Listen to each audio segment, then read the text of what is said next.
Le Vietnam. Théâtre de l'une des guerres les plus brutales de l'histoire moderne. Pendant le conflit, il n'y a pas que les combats qui ont coûté des vies. La jungle a également été très meurtrière. Plus de 3000 Américains sont morts hors combat de maladies, de faim et d'attaques d'animaux. En d'autres termes, ils ont succombé à la jungle. Chaque année au Vietnam, 30 000 personnes sont mordues par des serpents qui comptent parmi les plus meurtriers du monde. Sans les bonnes techniques, ce n'est pas évident de sortir vivant de la jungle, et c'est là que je vais. Je vais effectuer une insertion classique de la guerre du Vietnam avec l'hélico en stationnaire le moins longtemps possible. Ensuite, je file me mettre à couvert dans la jungle.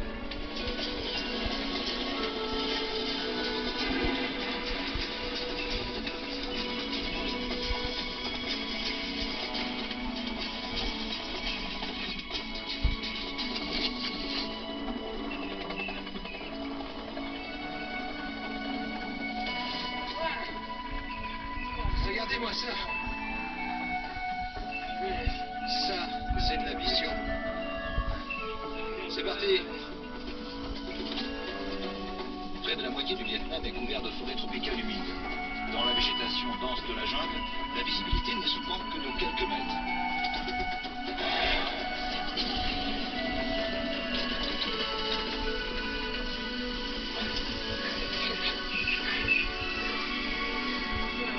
J'ai failli faire le grand saut.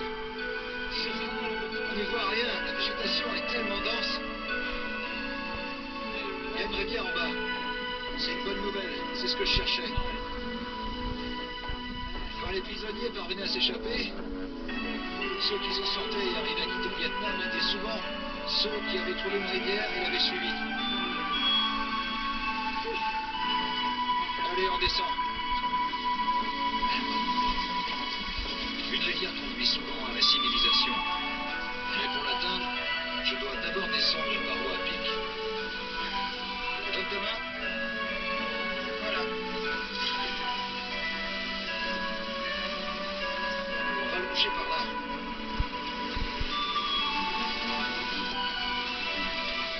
Il doit y avoir entre 6 et 9 mètres jusqu'en bas. Et ce n'est pas la hauteur qui m'inquiète, c'est plutôt ce qui pourrait se trouver sous l'eau. Ce n'est pas parce qu'il y a une chute que c'est forcément profond. Il pourrait y avoir plein de troncs d'arbres morts sous l'eau. Il faut que j'en estime la profondeur. Attends-moi là. Le bambou est l'une des plantes les plus solides qui existent.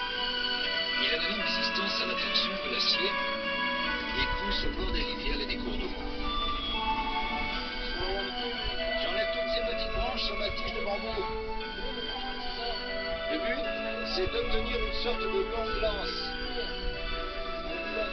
Je vais la lancer dans l'eau et ça me donnera une idée de la profondeur. Je vais quand même en écraser un peu l'extrémité. Je ne voudrais pas que la tige se plante dans la boue et que quelqu'un aille s'empaler dessus. Parfait, ça ira. Je vais la lancer dans l'eau et si ça fait moins d'1 mètre de profondeur, je le verrai tout de suite. Parfait, ça a marché, elle s'est enfoncée sous l'eau et elle vient de remonter. Donc l'eau est au moins aussi profonde que ça, si ce n'est plus. Soit environ 2,50 mètres. Lancer plusieurs tiges de bambou permet de s'assurer qu'il n'y a aucun rocher sous l'eau. Ça ira, j'y vais.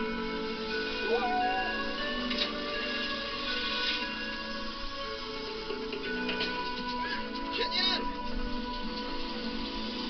Sauter permet de gagner du temps, et si l'eau est suffisamment profonde, un saut de 15 mètres ne me fait pas peur. Mais avant, il faut toujours évaluer les risques. Ça y est, me revoilà dans la rivière. Je passe devant.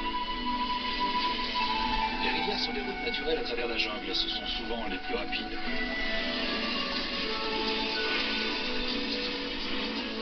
Aide-toi des rochers et fais attention, on pourrait être emporté. Le courant est ultra puissant. Suivre le courant permet de couvrir énormément de terrain en un temps record.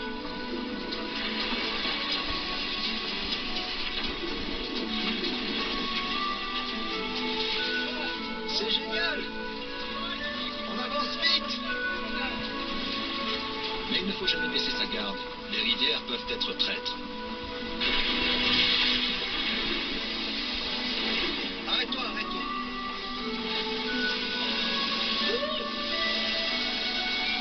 Il ne faut pas passer par là.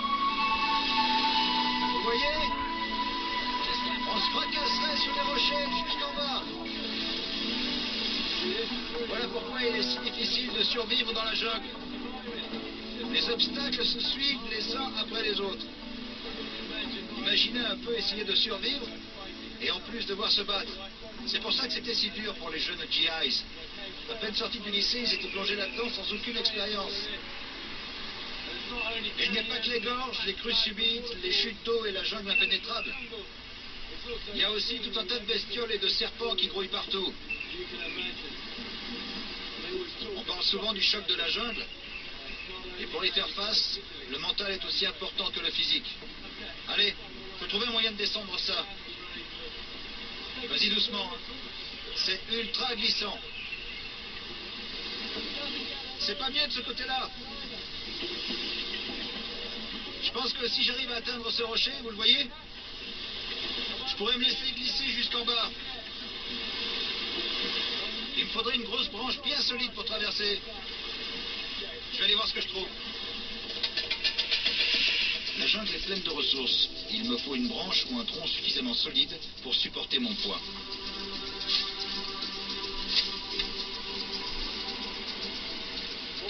Je le taille en pointe pour pouvoir le bloquer dans une fissure. Je vais me servir de ce tronc comme d'un mât de pompier version jungle pour descendre jusqu'au rocher en contrebas.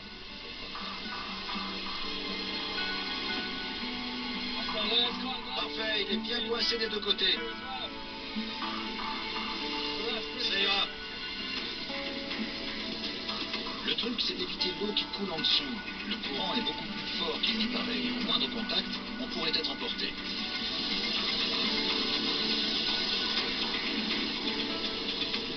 Descendre sur des rochers mouillés est souvent bien plus risqué que grimper, surtout si on passe le point de non-retour.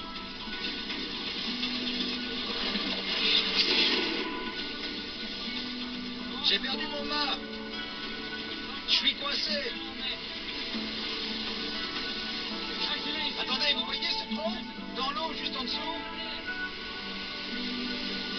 Je vais peut-être pouvoir m'en servir. Reste là.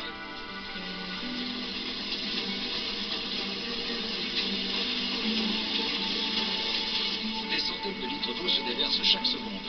La chute est incroyablement puissante. Ça n'a pas été facile. Dans une chute d'eau, la moindre erreur peut être fatale.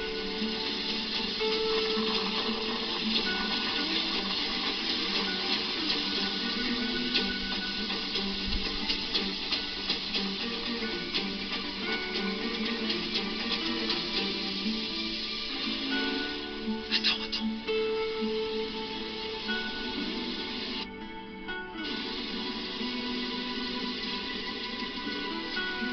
Il y a un poisson-chat là-dedans. Là, il a filé derrière le rocher. Il se cache derrière les herbes. Vous le voyez? Je vais faire un barrage. Reste là. On trouve des poissons-chats dans les eaux douces du monde entier et toutes les espèces sont comestibles. Mais c'est au sud du Vietnam que l'on trouve le plus gros poisson-chat. Le poisson-chat géant du Mekong qui peut peser jusqu'à près de 300 kilos. Celui-ci est tout petit en comparaison, mais il me fera un bon repas. Regardez, il est là.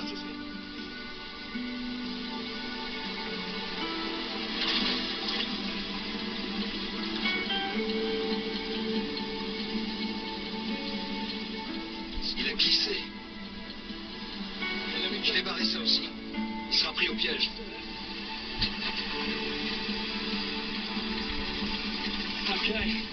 Ça y est. Il est coincé là-dedans. Ce n'est plus qu'une question de temps. Je vais fabriquer un harpon pour essayer d'attraper. Ce sera mon déjeuner.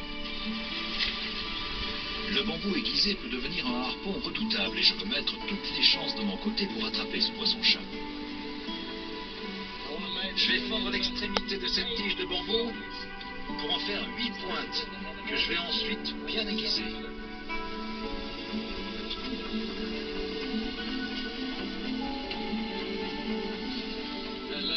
plante un morceau de bambou à l'intérieur. Vous voyez?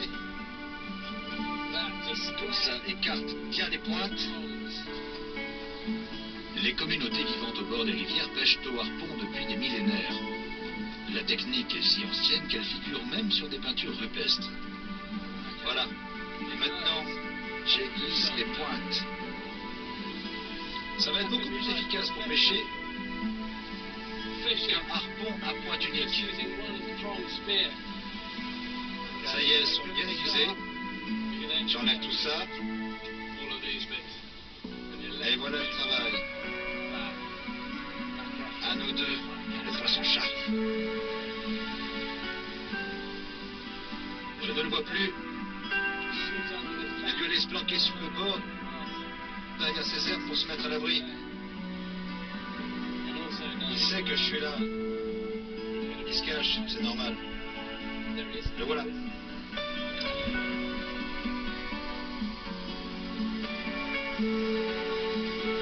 Et voilà.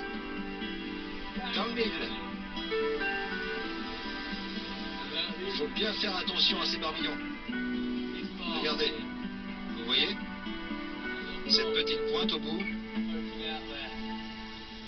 Là, ce sont ses moustaches, d'où son nom. Si mon harpon n'avait eu qu'une seule pointe, je l'aurais raté. Je ne l'ai eu que par le bout de celle-là. Ça valait le coup. Bingo!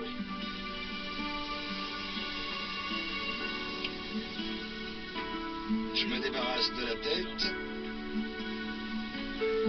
et des boyaux.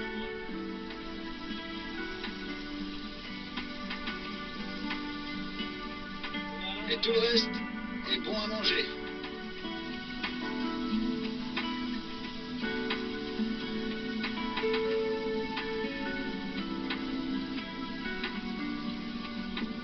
Ça croque. Et c'est aussi mauvais que ça en a l'air. Mais c'est plein de protéines et d'énergie. Quand on doit survivre dans la jungle, manger du poisson aide beaucoup si on a l'occasion d'en trouver. Et saisir toutes les occasions, c'est la clé de la survie. Il faut ouvrir l'œil pour repérer tout ce qui peut aider à rester en vie.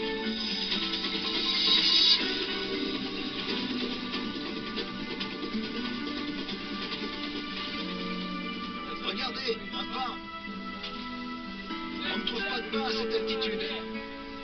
Il a dû être charrié par la rivière. Ça montre bien la force de l'eau pendant les crues. Les pins poussent beaucoup plus haut.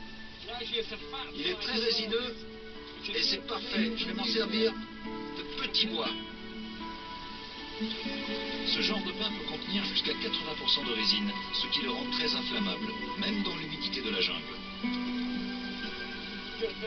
L'avantage avec ces petits bâtons de pain, c'est que même mouillés, s'il pleut ou si on tombe à l'eau, il suffit de les faire sécher un peu et ils sont tellement pleins de résine qu'ils brûlent quand même.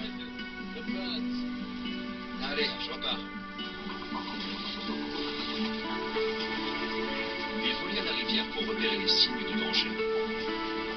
Un pain déraciné peut être très utile, mais il indique aussi que la rivière n'est pas toujours un endroit sûr. Attends. L'eau est en train de monter. Regardez la chute. Elle a grossi, c'est clair. Il ne faut pas rester ici. La différence est peut-être minime, mais dans la jungle, si une rivière commence à monter, il faut partir avant qu'il ne soit trop tard. Voilà, très bien, je le tiens. Une montée des eaux causée par de grosses pluies dans les montagnes ou un barrage qui s'ouvre en amont peut avoir des conséquences dramatiques. Regardez la chute! Ce n'était qu'un petit torrent tout à l'heure. Il y a beaucoup plus d'eau maintenant. Et ça souffle. Voilà à quoi ressemble une crue éclair. Regardez. Les crues éclairs sont un énorme problème au Vietnam. En 2008, plus de 100 personnes ont trouvé la mort dans une crue éclair causée par un orage tropical. On dit que 30 cm d'eau suffisent à emporter un homme. et que 60 cm peuvent emporter une voiture. Mais là, l'eau est déjà montée de plus d'1 mètre. Et ça continue. Si vous tombiez dans une rivière déchaînée comme celle-ci, avec autant de courant, ça en serait fini de vous. Rideau. Je ne suis pas rassuré ici. L'eau continue à monter, il ne faut pas rester là. Je vais essayer de grimper là-haut. La rivière n'est plus praticable. Il faut retourner dans la jungle.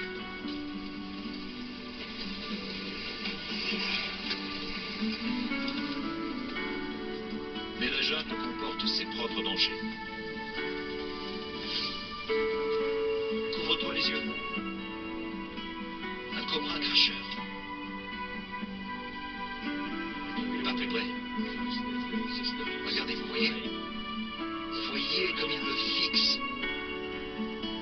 Il me surveille. Je vais essayer d'attacher la caméra au bout de cette branche. Passe-la moi. Merci. Surveille-le pendant ce temps. Le cobra cracheur aveugle sa proie avant d'attaquer. Il peut cracher son venin à près de 2,50 m. Il ne faut surtout pas que j'approche trop.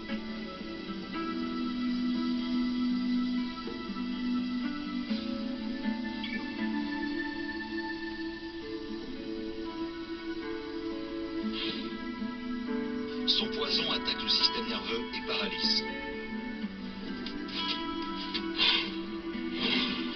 Il faut vraiment se méfier de ce serpent si on ne sait pas ce qu'on fait.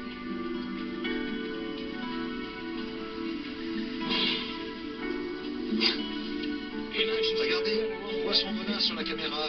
Là, c'est ce qu'il a craché. Et il ne faut surtout pas en prendre dans l'œil. Allez, je n'aime pas ça, on se tire. Quand on tombe sur ce genre de serpent, ça fait peur. Et ça rappelle qu'il faut vraiment faire très attention quand on marche dans la jungle.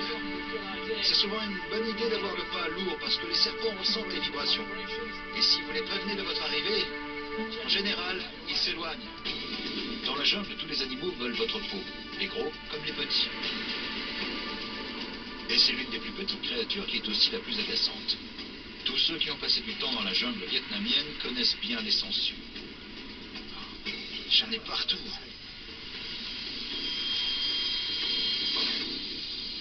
Regardez, elle est gorgée de sang. Elles sont voraces. Les sangsues adorent cet environnement chaud et humide. Ces créatures bizarres cherchent la chaleur et elles peuvent attendre tapis dans le feuillage pendant des mois jusqu'à ce qu'un porc sans méfiance, un tigre ou un homme passe à côté. J'en ai partout, regardez. On voit là où elles m'ont attaqué.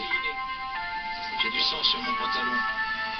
Je vais vérifier s'il n'y en a pas d'autres planquées ailleurs. En voilà une.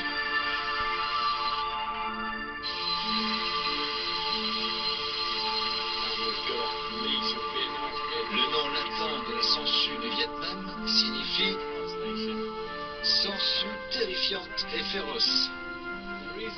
La raison d'un tel nom, c'est qu'elle se faufile dans tous les orifices du corps humain.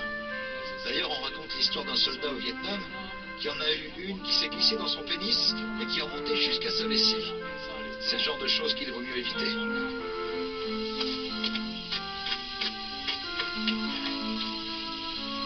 La méthode traditionnelle pour se débarrasser d'une sangsue, c'est d'y mettre un peu de tabac, du sel ou de la brûler avec une cigarette. Mais le risque, c'est que lorsqu'on fait ça, la sangsue se purge. Elle régurgite tout ce qu'elle a sucé. Et si elle a absorbé quelque chose de toxique, ce sera injecté dans votre sang.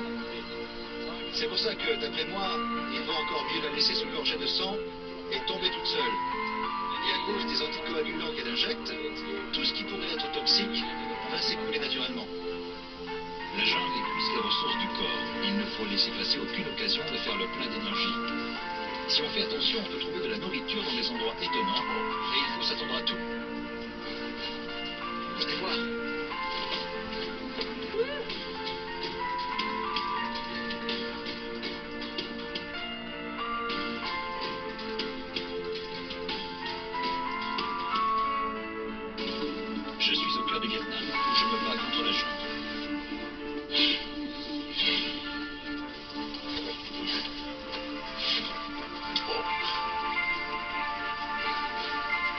Venez voir. Regardez. On dirait un ancien tunnel de lave. Tout ça, c'est des roches volcaniques. Il y en a partout. C'est sûrement une ancienne cheminée.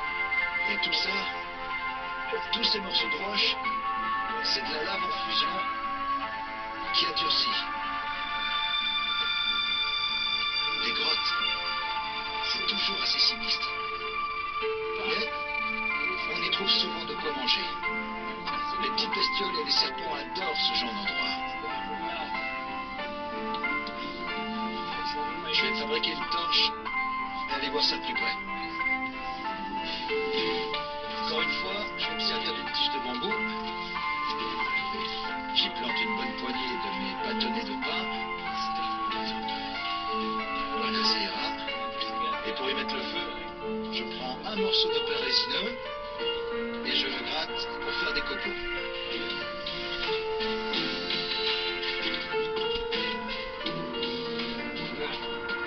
Ça devrait s'allumer sans problème. Malgré l'humidité extrême de la jungle, la résine est tellement inflammable qu'elle prend feu immédiatement.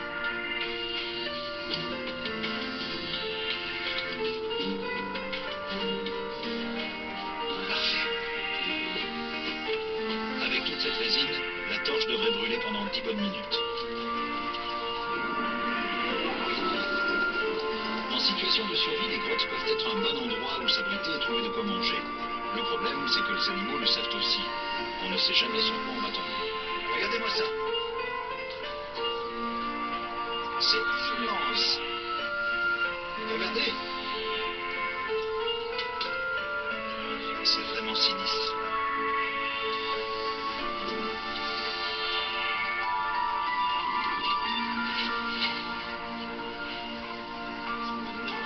C'est dans ce genre de grotte que j'ai vu les pires bestioles de ma vie.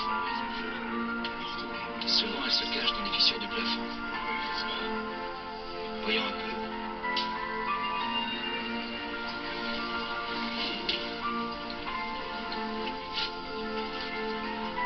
C'est moins haut ici. Là, chauve-souris. Wow. Elle est passée juste au-dessus. Il y a de la lumière de l'autre côté, vous voyez? Continue. Attention les chauves-souris. Vous les voyez là, au contre-jour? Là, il y en a des tas.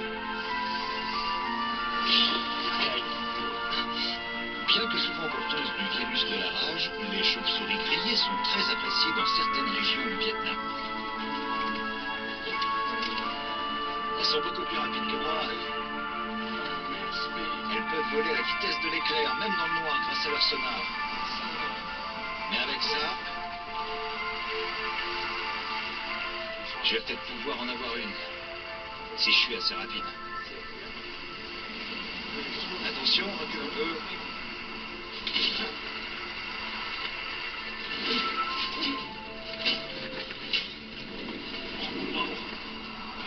Les chauves-souris, c'est vraiment pas mon fort. Surtout quand elles sont énervées. Elles ont compris que quelque chose ne va pas et elles se mettent à l'abri. Pour être tout à fait honnête, les chauves-souris, ce n'est pas ma tasse de thé. Et je passe un sale quart d'heure. Je vais pas y arriver. Allez, on se tire. Il faut savoir renoncer. Ces chauves-souris étaient beaucoup trop rapides pour moi. C'est l'une des règles d'or de la survie. Ne jamais dépenser plus d'énergie pour attraper à manger que ça n'en apportera.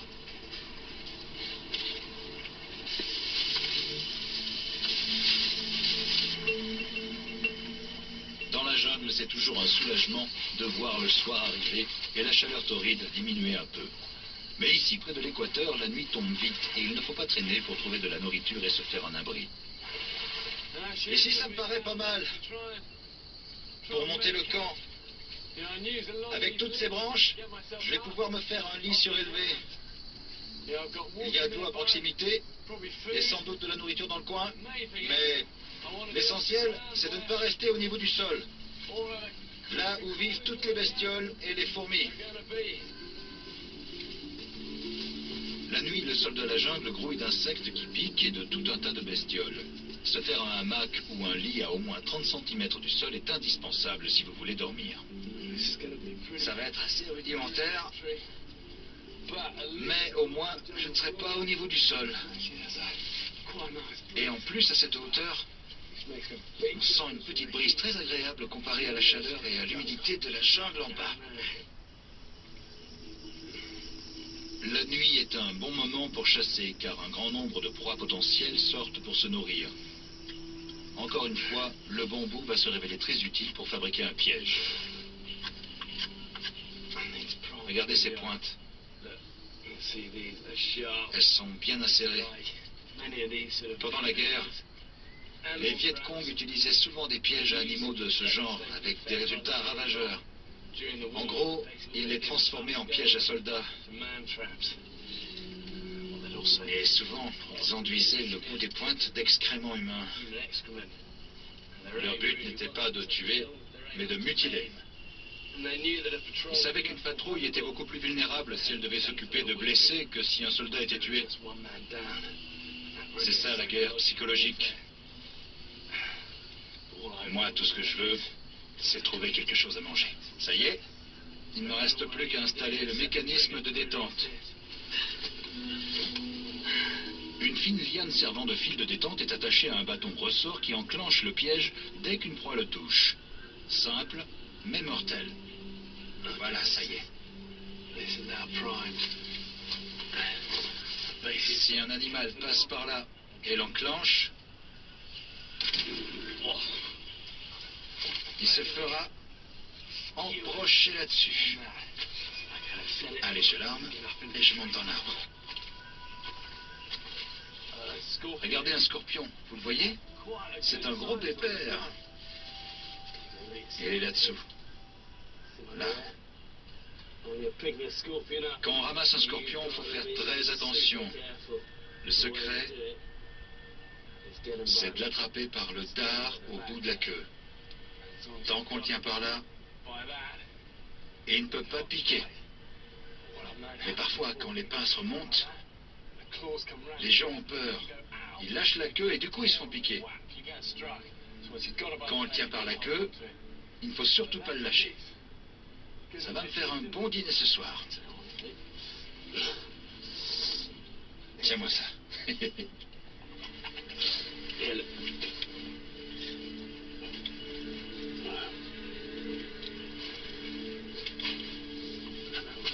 Ça y est, j'ai coupé le dard.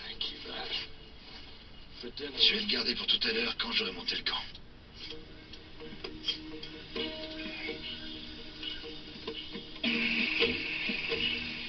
Un feu, non seulement c'est réconfortant après une dure journée, mais en plus ça éloigne les moustiques. Et au Vietnam, les moustiques peuvent être féroces. On m'a raconté l'histoire d'un soldat américain que les moustiques rendaient tellement fou qu'il a fini par dormir sous l'eau dans une rizière avec seulement la tête qui dépassait. Et il portait un masque à gaz. Ce feu va les tenir à distance. La quasi-totalité du Vietnam est une zone de paludisme et il ne faut jamais sous-estimer les dangers du palu. Environ 1 million de personnes en meurent chaque année dans le monde. Un feu de camp qui fume permet d'éloigner le plus gros des moustiques et pourrait bien vous sauver la vie. Et voilà, baguette improvisée et scorpion grillé.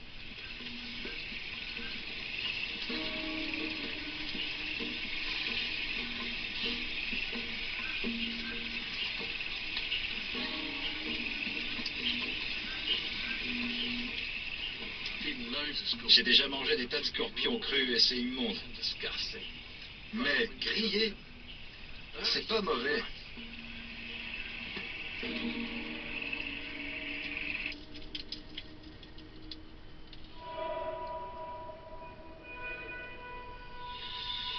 Ah, ces moustiques. Ils sont impitoyables. On dit souvent qu'à la nuit tombée, la jungle se réveille et que l'équipe de nuit entre en piste. Et c'est vrai, écoutez, on dirait vraiment que la jungle est vivante. Du coup, c'est pas évident de dormir. C'est un soulagement de voir le jour se lever. Regardez, un animal l'a enclenché.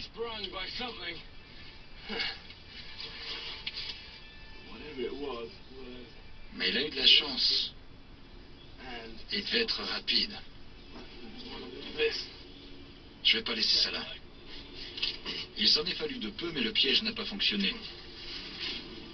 Pour maximiser les chances d'attraper quelque chose, il vaut toujours mieux poser plusieurs pièges. Mais les possibilités de petit déjeuner ne manquent pas dans la jungle.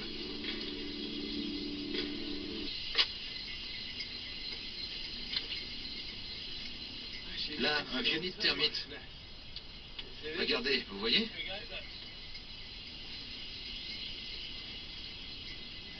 Je secoue un peu.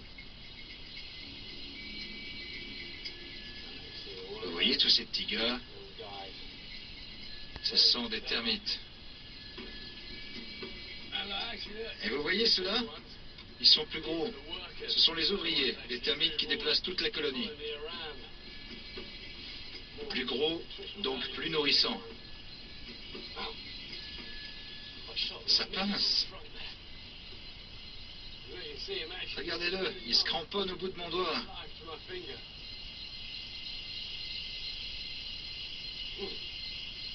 Ça croustille. Il faudrait en manger des tas pour faire un vrai repas. Mais en situation de survie, il faut savoir saisir toutes les occasions. Et quand on trouve un nid de termites en activité, il ne faut pas hésiter.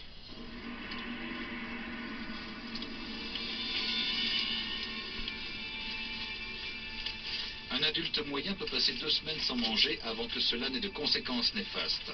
Mais sans eau, vous ne tiendrez pas 2 jours ici. Dans la jungle, on peut souvent trouver de l'eau dans les bambous. Les tiges sont constituées de cellules séparées. Certaines sont pleines d'eau et d'autres non. Écoutez, ça sonne creux. Là, le son est plus sourd et dense. Il doit y avoir de l'eau dedans. Ici, il faut boire environ 1 demi-litre d'eau toutes les heures. Et quand on trouve des bambous, il faut en profiter.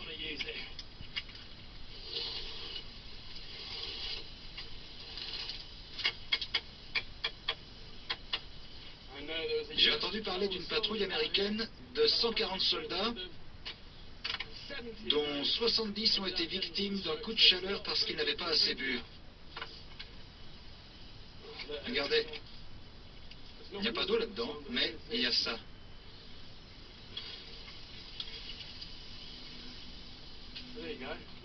De l'eau et un petit encas.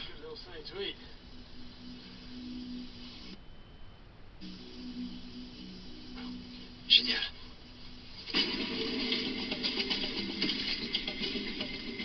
Comme beaucoup de GIs pendant la guerre, je vais être évacué par hélico.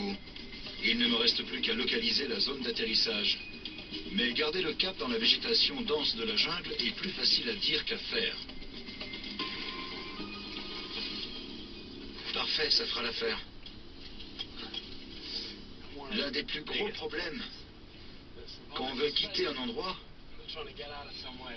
c'est de garder la bonne direction, de garder le cap. Et dans la jungle, c'est particulièrement difficile parce que la végétation est toujours la même. Tout se ressemble. Et on n'a pas le luxe de céder du soleil ou du vent. On est complètement enfoui dans la végétation. Un bon truc pour se diriger, c'est d'utiliser une liane. Celle-ci est parfaite. Elle est bien longue et bien droite.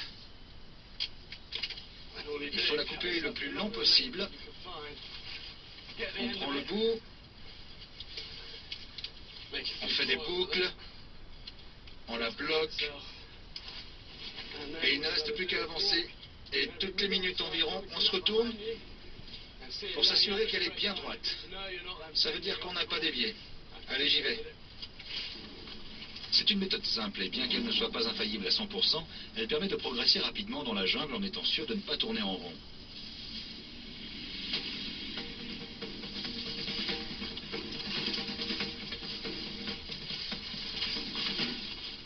Je sais où je vais et je progresse vite.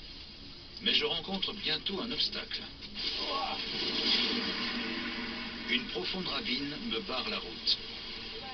Regardez ce précipice. Je pourrais presque sauter de l'autre côté. Mais ces rochers vont être ultra glissants. Je vais plutôt me servir de ces lianes pour traverser, si elles sont assez solides. Ouais. Ça ira. J'y vais. Mon point de rendez-vous est de l'autre côté de la rivière. Encore faut-il que j'y arrive vivant.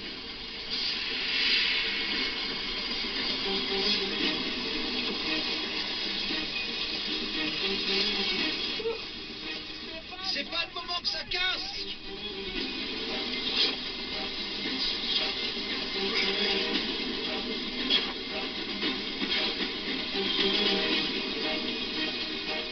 J'ai réussi à traverser, mais la jungle n'en a pas encore fini avec moi.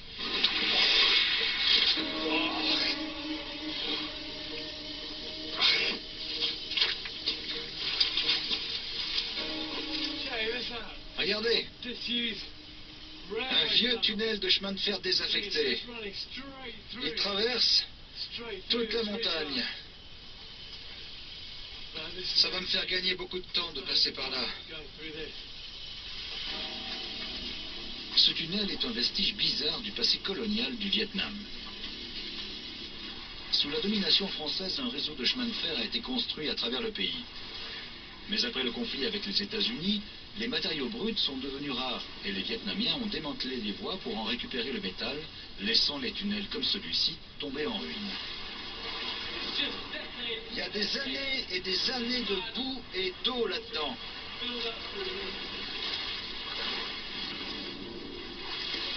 Il risque d'y avoir des trucs vivants dans l'eau.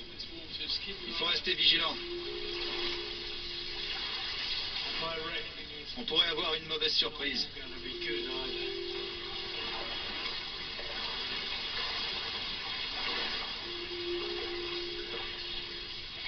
C'est un bon endroit pour les serpents. Enfin, façon de parler. Bon pour eux, pas pour nous.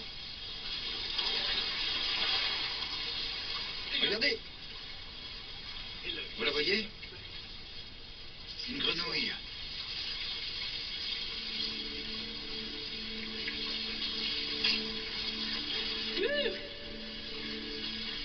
Une grenouille. Tiens-moi ça.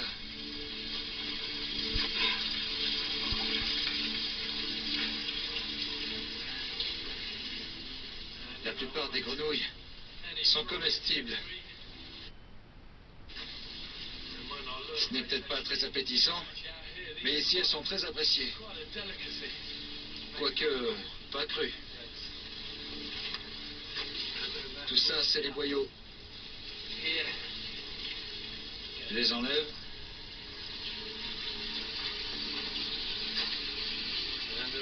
Et le reste est bon à manger.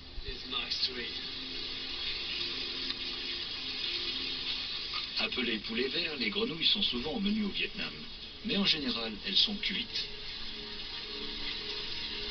Dans la nature, les grenouilles sont généralement comestibles, sauf si elles sont très colorées. Les crapauds, en revanche, sécrètent du poison et il vaut mieux les éviter. On continue. Grâce au tunnel, je n'ai pas eu besoin d'escalader la paroi. Un excellent raccourci. Il est maintenant temps de rejoindre l'hélico qui va m'évacuer.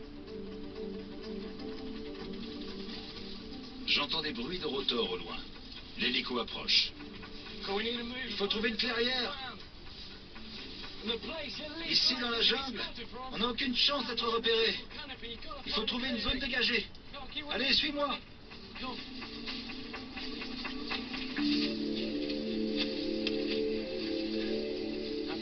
Pour les GIs qui attendaient d'être évacués, c'est au moment où l'hélico arrivait qu'ils étaient le plus vulnérables.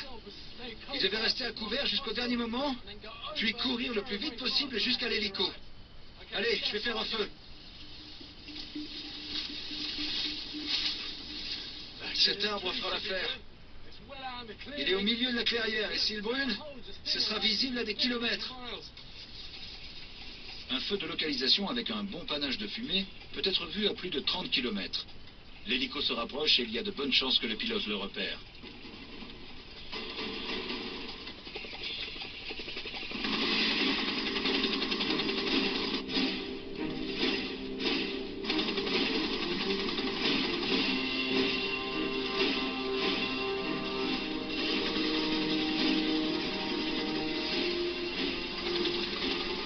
Pour un soldat au sol, ni les herbes tranchantes comme des rasoirs, ni les débris projetés par les rotors ne diminuaient la joie d'une évacuation réussie. La jungle grouille de danger, mais en sortir vivant, quel pied!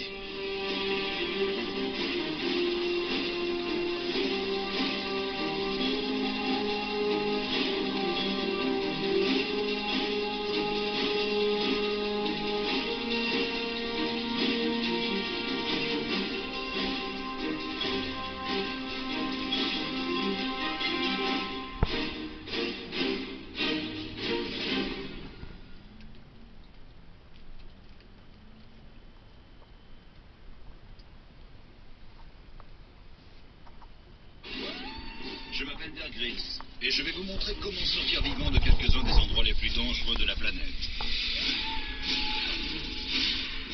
Je dois relever de nombreux défis dans un environnement où l'espérance de vie ne dépasse pas quelques heures si l'on n'a pas les bonnes techniques de survie.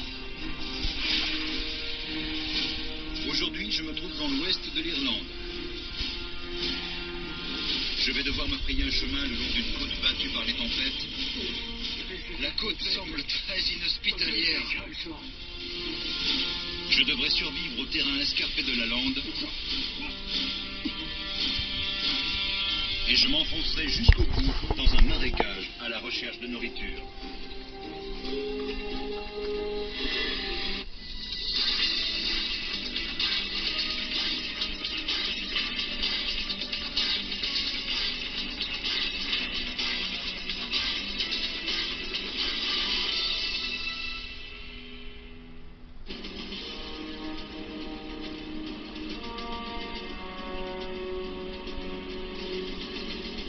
Je suis au large de la côte ouest de l'Irlande. À ma droite, des falaises hautes de 600 mètres surplombent la mer. Et à ma gauche, s'étend l'immensité de l'océan Atlantique. Entre l'Irlande et la côte est des États-Unis, il n'y a que de l'eau sur près de 5000 km. Quant à cette région, on l'a surnommée la côte des naufrages. On comprend pourquoi lorsqu'on voit ces falaises. Les vents dominants poussent une forte houle depuis les Caraïbes. La côte est jonchée de milliers d'épaves de navires. C'est là que je vais. Dès que le capitaine me donnera le feu vert, je sauterai à l'eau pour me retrouver dans la situation d'un naufragé qui essaie d'atteindre la côte. Mon plus gros défi sera de rejoindre la terre ferme en vie. Dans les eaux froides de l'Atlantique Nord, l'hypothermie n'est jamais très loin. Je n'emporte sur moi que quelques outils de survie de base et je serai accompagné de mon équipe de tournage.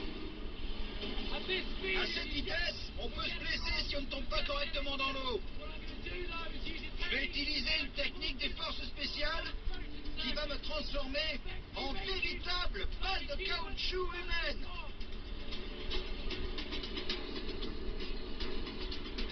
On approche. Vas-y.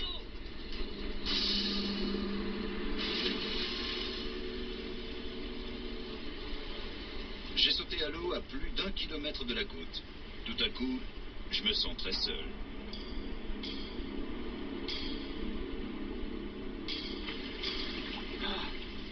Ça y est, j'y suis jusqu'au cou. Allez, en route.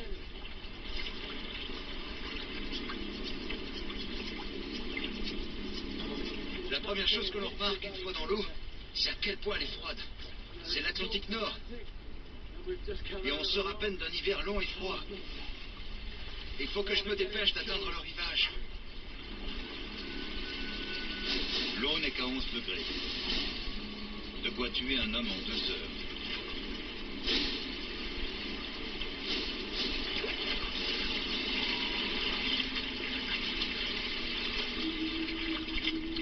J'ai réussi à me rapprocher de la côte et je vois mon défi suivant de plus près. Une véritable muraille qui me paraît infranchissable. Je dois trouver un endroit où sortir de l'eau. Voyons ça. La paroi à pic semble impossible à escalader. Mais j'aperçois bientôt une petite saillie et peut-être un itinéraire possible.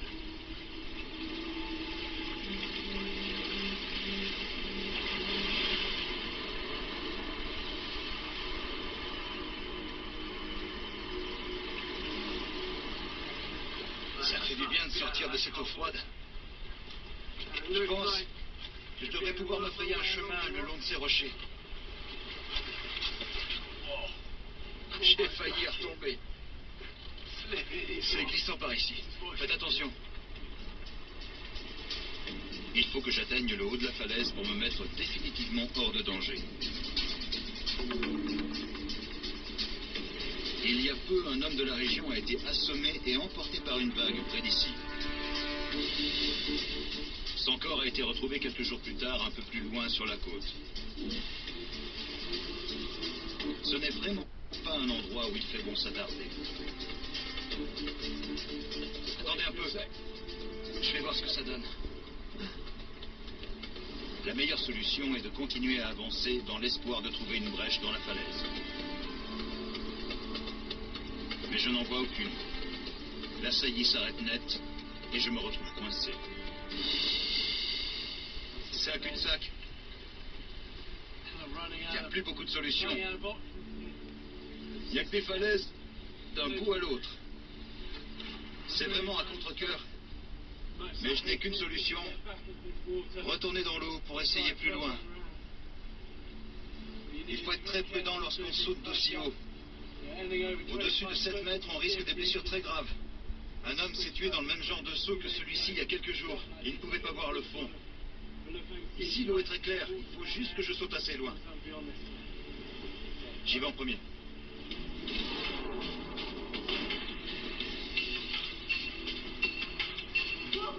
Depuis le rebord, l'eau semble profonde d'au moins 6 mètres, ce qui est largement suffisant pour un saut en toute sécurité. Mon équipe peut maintenant me suivre. Ah bon?